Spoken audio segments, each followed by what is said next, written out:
So this is our last week before the AP exam, right? Your AP exam is going to be on May 14th, which is next Thursday.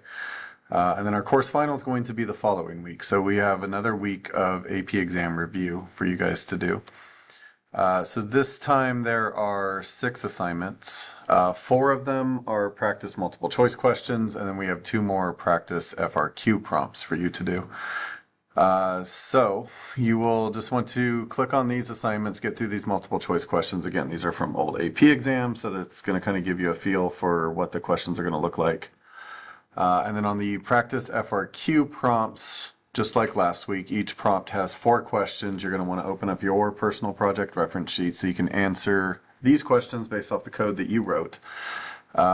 Answer each question. Make sure that you use Axis when you're doing this because we're looking for college level answers. So you want to fully explain yourself so that you can get the point. Because again, there is no partial credit on these. You either get the point or you don't.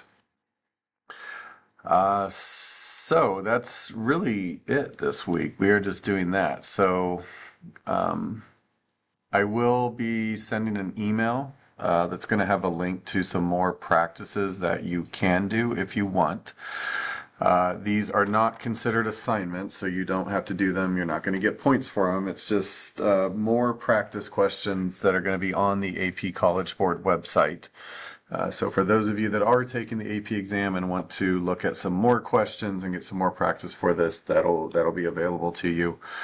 So keep an eye out for that email. Otherwise, if you have questions, you can always bring them up during your weekly check-in, or you can always come by anytime or shoot me an email and I'll get back to you.